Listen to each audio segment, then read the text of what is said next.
Hoy vamos a hablar sobre crisis vitales. Ajá. Sí. Digamos, para hablar de crisis vitales tenemos que hablar de explicar qué es el ciclo vital, digamos, individual y familiar. Y antes quiero empezar por aclarar que cuando me refiera a la familia, digamos, hoy el concepto de familia es mucho más amplio que lo que Más variado, ¿no? variado, ¿sí? No es solamente mamá, papá y 2 hijos, sino cuando hablamos de familia, hoy las posibilidades de familia son infinitas, hay muchísimas variaciones. Cuando digo la palabra familia me refiero como a esa esa grupalidad, Sí. no solamente como algo tan marcadito. Incluso hay gente que considera su familia personas con las cuales no tiene un lazo de consanguinidad, por ejemplo, que eso también es una familia. Pero bueno, el tema del ciclo vital, digamos, que es algo que nos va a pasar a todos los que estamos acá tenemos un ciclo vital, y todas las personas que están Todos ustedes tienen un ciclo tienen un ciclo vital, sí, que es universal, digamos, o sea, eso en mayor o menor medida todos vamos a pasar por todas las etapas del ciclo, que arranca con el nacimiento, ¿no? Uno de los trabajos que leí que me gustó, que decía, que daba el ejemplo como si el ciclo vital fuese ese recorrido de la vida como un río que fluye, que arranca con el nacimiento y termina su desembocadura en la muerte, ¿no? Entonces nosotros arrancamos nuestro ciclo con el nacimiento, que eso implica también para nuestros progenitores un cambio en su formación, en su vida habitual, que pasan de ser una pareja, una díada, a de repente se encuentran con que hay un nuevo miembro en la familia, ¿no? Generalmente la llegada del primer hijo suele ser una de las crisis vitales que tenemos aquellas personas que tengan hijos, y entendiendo el concepto de crisis no siempre como algo negativo. Las crisis no siempre son negativas. La crisis es un lugar de donde se ponen en tensión, digamos, nuestra estructura, y que va a propiciar un cambio en el mejor de los casos, y que en el mejor de los casos va a ser positivo, digamos. A veces puede pasar que el desenlace no sea... Claro. Uno atraviesa las crisis sin saber el final, en general te incomodan porque estabas en una situación y tenés que cambiar, pero no necesariamente son malas, es más, son necesarias. Exacto, y las crisis son universales también, digamos, nos van a pasar a todos tener crisis, porque el paso de un ciclo al otro, de una etapa al otro en el ciclo vital, produce una crisis, o sea que eso lo vamos a vivir todos. Lo que no sabemos es cómo la respuesta que vamos a tener a esa crisis es más individual y cultural, ¿no?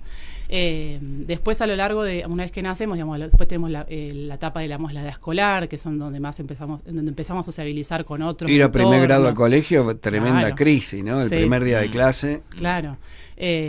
Para los chicos y para los padres los también. Más viejos todavía nos acordamos. Yo me acuerdo, tengo imágenes totalmente actuales del primer día de clase. ¿Y la pasaste bien? No la pasé tan mal. Sí. Podés hablar, Sergio, si querés. Sí. No, decía que tengo imágenes fotográficas del primer día. Claro, yo también. Sí. Yo me acuerdo que mi viejo me lleva y me pone frente a una capilla que había en mi colegio, me pone al lado de un nene que estaba con su mamá, y dice, ustedes dos ahora son amiguitos. Bueno, y digo, qué piola estuvo el viejo, porque me dejó después nunca fuimos amigos con ese chico, Amistad de apellido, pero ese primer día anduvimos juntitos todo el día, y yo había visto a la mamá, él había visto a mi papá, éramos como que, bueno, no éramos desconocidos. En esa época no se hacía adaptación, nada, te llevaban y te dejaban. Sí, y te dejaban solo ahí y suerte. 5 añitos tenían en el medio de un colegio de cura monstruoso. Menos mal que estaba Mestoy, que era mi amiguito. Claro. Bueno, por lo menos tenías a alguien conocido. Bueno, eso en la edad escolar, y después pasa la adolescencia, gran momento de crisis, donde más empieza a forjar la identidad, y supongo que a todos nos ha pasado esto, como de sentir que los padres dejan de ser superhéroes para uno, ¿no? Como que empezás a tener como un poco más de distancia o un poco más de crítica en relación a tus papás, ¿no? Sí, en líneas generales, ¿no? Porque no todos ven a los papás como superhéroes, no todos rompen definitivamente, pero en líneas generales, como metáfora, sí. Después los adultos más jóvenes se consideran como entre los 20 y los 40 años, que tiene más que ver con el desarrollo de tu carrera profesional, de tu carrera laboral, por ahí la conformación de la primera pareja, digamos, eso hoy con los años igual va cambiando, ya como bastante más complejo, sobre todo los vínculos amorosos, y quizá incluso la llegada de un primer hijo que vuelve a reiniciar el ciclo, digamos, como otra vez vuelve a arrancar. Acá Bariloche yo tenía 4 pibes y vivía pasándome con la mamá de mis hijos, vivía pasándome pibes, tomaba, venía, agarraba, digamos, se convirtió, como no había familia cerca tampoco. Claro, si no tenías familia extendida acá. Era una crisis estar todo el día acá. Es que sí. Y después tenés la crisis de cuando se van. Exacto, esa es la que el sigue. Nido vacío existe, digo, guarda a los que tienen pibes en secundaria, no es dramático, pero prepárense porque pasa algo cuando se te va el último de los pibes. Sí, de hecho está recontra descripto, que es otra de las grandes crisis, digamos, cuando de repente esa familia, pareja, se vuelve a encontrar, digamos, como otra vez vuelve a arrancar siendo 2 personas, digamos, porque se quedan sin los hijos, suele ser otro momento donde podrían haber crisis, porque vuelven a cambiar los roles también, digamos, o incluso no solo se emancipan tus hijos, sino que capaz que pasas a ser abuelo.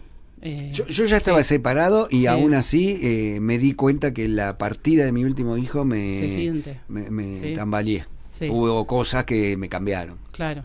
Sí. El tener el domingo para vos, que vos decís de inicio qué maravilla, qué sé yo, pero después de 20 años de estar luchando con los pibes todos de golpe no... De parte no están. No, ¿viste? ¿Y ahora qué hago con tanto tiempo para mí?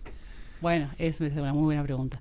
Y después la misma pregunta se hacen con la jubilación después, ¿no? Como por ejemplo decís, ¿y ahora qué? ¿No? Como es otro cambio de rol tan social, muchas veces hasta económico, porque de repente a veces hay personas que con la jubilación no pueden seguir manteniendo la misma vida que tenían antes y casan quizás a depender económicamente de sus hijos, digamos. O los que nos jubilamos y tenemos que seguir trabajando. Se jubilan y tienen que seguir trabajando, digamos.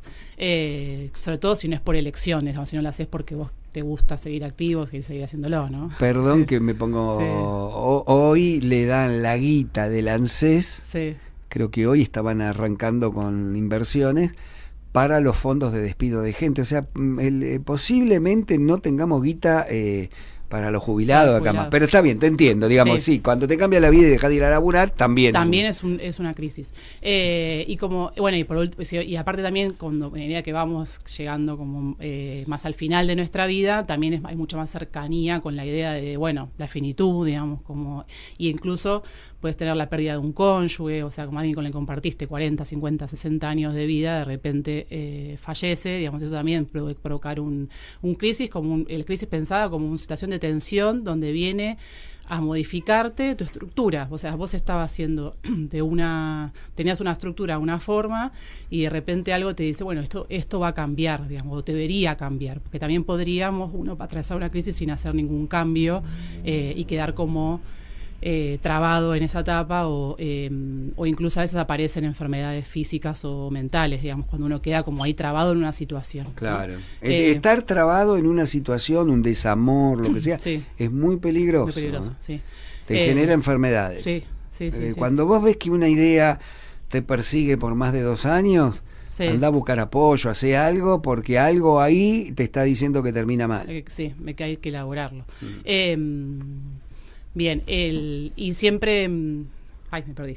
Estaba diciendo lo de las crisis. La crisis de las edades, directamente. La crisis de las edades, sí. No, y también tener en cuenta que, digamos, bueno, que eso, las crisis las vas a afrontar con las habilidades que vos tengas, con las herramientas que vos tengas, psicoemocionales, herramientas sociales, herramientas a veces económicas, digamos, y también culturales. No es lo mismo para ciertas culturas cómo se transita un duelo que para otras culturas, digamos. O sea, la diferencia es abismal y tiene que ver con la cultura. O sea que las crisis, como decía, son universales, pero se transitan según nuestra propia experiencia y la cultura en la que vivimos, ¿no? Como eso es lo que cómo se maneja. Y sí está bueno eso, no buscar o tratar de como afrontar esa crisis como se pueda y sobrellevarla. Si es necesario pedir ayuda por salud mental, obviamente bienvenido sea. Pero no está bueno como tener una deuda, ¿no? Como si, volviendo al ejemplo esto de cuando se emancipan los hijos y queda el nido vacío y el matrimonio se vuelve a encontrar, a veces pasa que tienen problemas sexuales, por ejemplo, como no se encuentran sexualmente, estoy dando un ejemplo, pueden ser miles. y quizás antes por ahí le echaban la culpa, no, porque era porque estaban los chicos, pero en realidad capaz que es porque hace 20 años atrás hubo una infidelidad y que eso nunca se trabajó, digamos, nunca se habló, nunca se elaboró, entonces uno viene arrastrando, es como que el río trae piedra, digamos, viene arrastrando lo que no se hizo en la crisis anterior, digamos. Y eso, por supuesto, hace que la siguiente crisis sea mucho más difícil de sobrellevar. O sea, no sé si cabe, pero también los duelos son necesarios hacerlos, porque si lo tapás, en el siguiente haces 2 duelos juntos. Haces 2 duelos juntos, sí. Sí, los duelos siempre hay que tratar, o sea, cada uno, hay, digamos, es una cuestión de tiempo, de procesarlo, y digamos, obviamente también se puede pedir ayuda cuando uno lo necesita, y darse tiempo sobre todo, porque en general un duelo tarda entre 1 o 2 años en que se elabore, pero sí, y también entender esto, que es parte de las crisis vitales, es parte de nuestra vida, y nos va a suceder, digamos, antes o después, más repentino o menos repentino, pero digamos, digamos, tenemos que trabajarlo, porque no es que no hacerlo, ponerlo debajo de la alfombra hace que sea mejor, digamos, o no pasa nada, pasa de largo, digamos. Me escribe Karina, dice, es mucho más difícil en Bariloche, donde lo social no acompaña. Sí. Para las personas grandes hay mucha soledad, lo veo a diario. Sí. No sé si Bariloche en general es una tendencia que está pasando al mundo. La soledad, ¿no?, es un gran problema mundial, sí, no es solo de acá, solo de Bariloche. Quizás acá tiene por ahí las complejidades del clima, si querés, que hace que por ahí la gente esté más puertas adentro. Y al ser emigrados, muchos no tenemos tanto yo tengo mucho, pero hay gente que por ahí no con... los compañeros de colegio y eso los tiene allá. Los tiene lejos, claro. Pero yo creo que el tema de la soledad, que después no está malo hasta que te acostumbras, pero cuesta acostumbrarse. Cuesta, pero cuesta, es un problema enorme, cuesta, y tampoco, o sea, está bueno saber estar solo, pero también está bueno saber estar acompañado, digamos, como está bueno hacer las dos cosas, o sea, y sobre todo si una persona se siente como que está solo, que no tiene vínculos, que no tiene familia, por ejemplo, acá en Bariloche, como tratar de buscar espacios de ocio, de dispersión o de interacción social, digamos, con otros. Un poco esto que yo decía, la familia hoy ya es un concepto mucho más amplio que solamente pensar en familiares de sangre. Digamos, uno puede hacer familia, de hecho yo no soy de acá no tengo familiares de sangre, y sin embargo me siento como con una familia de amigos, digamos, y no tengo ningún lazo sí, pero estás en la edad. De un poco más grande cuesta más. Puede ser. Pues ya no tenés ganas, ya no te tienen ganas de ver, ya no tenés ganas de ver. Yo tengo una actividad hoy a la noche y me quiero matar. Quería ver a Racing, me cargaba Carleto Suez, me dice, bueno, por ahí mejor que vaya, no ves a Racing, pero como que me cuesta salir, después salgo y la paso bárbaro, pero me cuesta más. Y cuesta arrancar, cuesta salir. Sí. Y después, como me voy cerrando, leí un artículo que era sobre salud mental y ciclo vital, que decía algo que estaba volviendo a esto de la soledad y la comunidad, que la gran mayoría de estos problemas, digamos, de las crisis vitales, que como insisto, que nos van a pasar a todos, se previenen con el trabajo en comunidad, digamos, con actividades comunitarias, o sea, por ejemplo, no sé, existen los clubes de puérperas o los grupos de puérperas, donde hay padres y madres que son primerizos o no, donde se juntan personas que están con la misma situación, en la misma crisis vital o en el mismo ciclo vital, y comparten como su experiencia. Lo mismo existen con los grupos de duelo, por ejemplo, hay grupos de duelo, justo estos dos que nombro acá en Bariloche hay, donde personas que están pasando por la misma situación vital, que se les murió un familiar querido, se juntan y comparten su experiencia, sus dolencias, eso, bueno, dice, lo que más necesitamos, de hecho era como un triángulo, una pirámide. En realidad lo que más necesitamos es el apoyo social y comunitario, y lo que menos, la puntita de la pirámide, lo que menos necesitamos son como los espacios hiperespecializados en salud mental, digamos, es la menor población la que en realidad necesita eso, que no quiere decir que no exista, ¿no? Sí, los clubes serían un lugar. A mí el fútbol me contiene muchísimo, porque ocupa mucho espacio en mi vida, y vas y estás en una actividad grupal. Pasa también, no solo que viene mucha gente, sino que se va mucha gente de Bariloche. Entonces también extrañas a los que no están, que estaban y se rajaron, se jubilaron, se fueron, se mudaron, qué sé yo, y sí, hay mucho recambio acá. Así que bueno, es un poco para seguir cerrando eso, como tener en cuenta digamos, que el ciclo vital lo vamos a tener todos, algunos los que tienen hijos tendrán más cosas que los que no tienen, digamos, en general, y que tener una crisis es normal, es universal y nos va a pasar a todos.